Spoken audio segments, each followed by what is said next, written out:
Okay, good morning, good morning, good morning, everybody. What an amazing morning. It's so beautiful. Look behind me. It's not my paradise. Copenhagen, Thailand. Wow, wow, wow. Today I want to talk about uh, manifestor, a manifestor in a human design, and especially about which is my profile is 6'2", which is I'm a hermit on one side and I'm a role model on the other side. And so when you are a 6 profile, you're basically living above certain things because many rules don't apply to us 6'2" manifestors. We basically have our own rules, the way we go about it. We were brought to this world to inform people, to impact people. And so I just want to tell you it's not easy. And especially the first 30 years of a 6 profile human design type, it's really, really difficult. So the first 30 years of my life kicked the shit out of me, really. And I just going to tell you one little story about it. I remember I was, I don't know, in my, I guess my mid-20s. I was, living in and out of my parents' home, back and forth, going back and forth. It was not easy for them either, that's for sure. It was not easy for them either. It actually was pretty difficult. I was a pretty difficult person.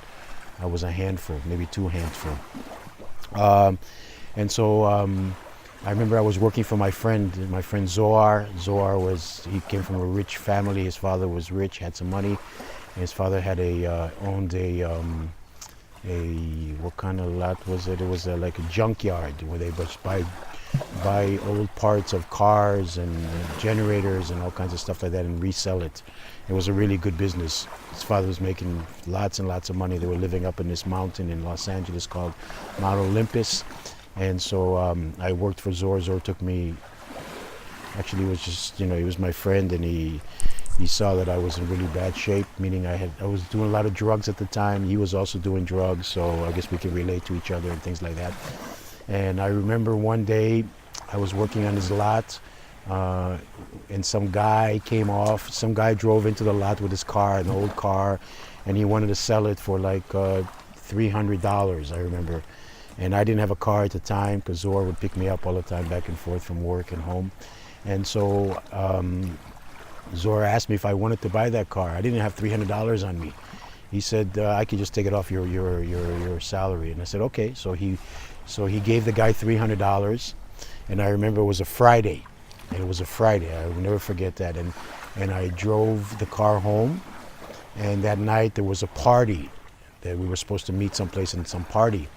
And I drove, it wasn't that far from my house. Anyway, I got home and I took a shower, I ate and everything. Then I took a couple of Quaaludes, which were called Roarer 714.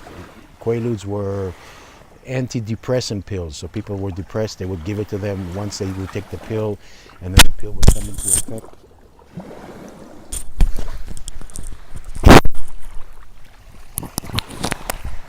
And the pill would come into effect.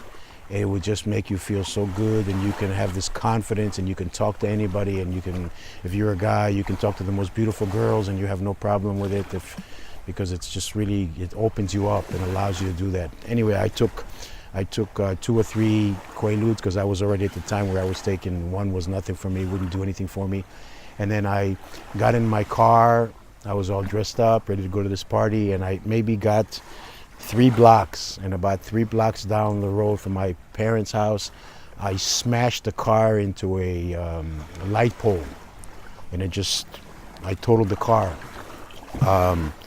Anyway, the police saw me. They realized that I was a little bit high, so they took me to the jail, to the precinct, to the police station. And at that time, they asked me if I was willing, because at that time you need, if they think you are high or drunk, they will give you a test, a sobriety test, and that it means either it's either you breathe into this breathalyzer, or you can give urine, or you can give blood. And they ask you, you have your choice.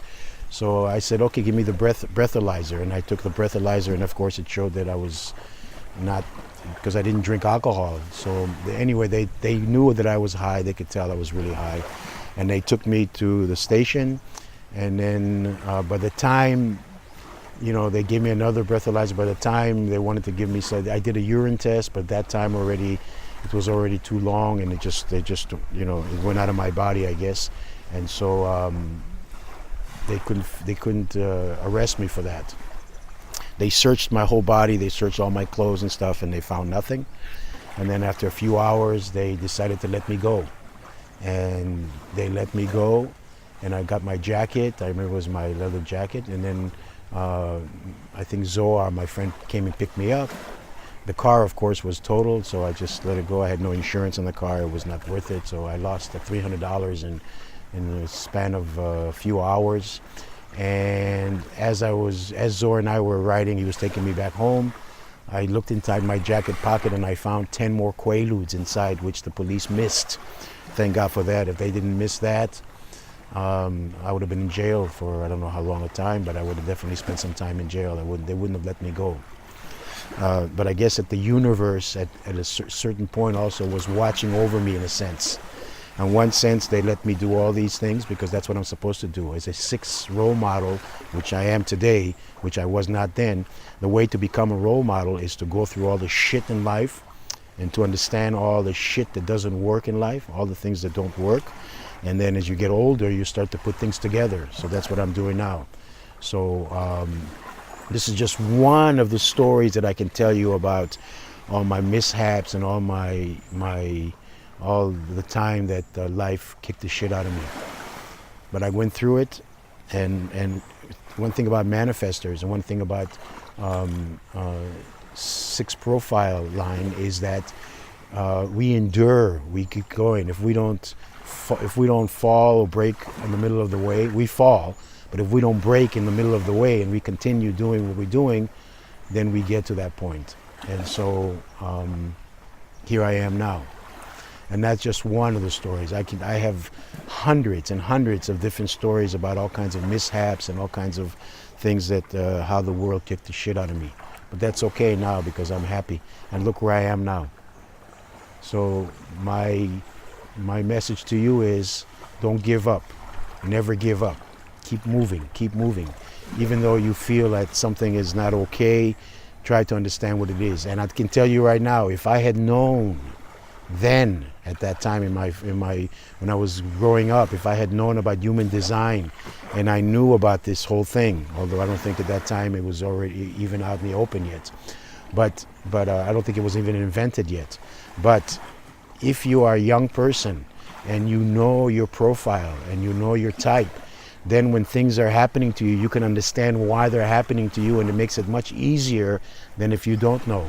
So I recommend, highly, highly, highly recommend it for everyone to go and do your body chart and to find out what type you are and what is your profile and what makes you tick and what's the reason, what's the purpose you are here in this world for. Once you know this, it's going to be so much easier. I can tell you so much easier for me would have been if I had known this. I was just going kind of with a blindfold on. So, okay, just wanted to share that with you. If it helps anyone, it's okay. If it doesn't help anyone, it's also okay. It's for me to just to talk about it. It's also good for me. Sawadee krab.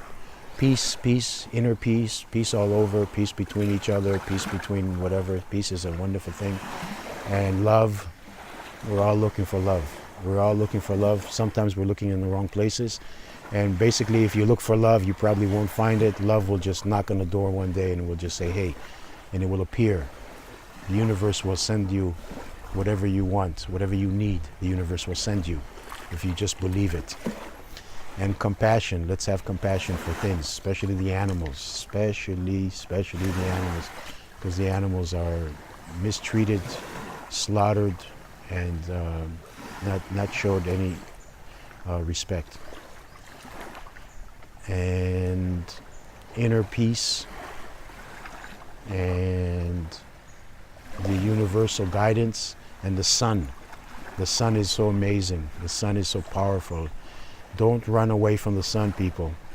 Embrace the sun. Take the sun inside. Eat the sun. Swallow the sun, because the sun is energy, lots and lots of energy. Okay. So Wadi Krap. See you guys.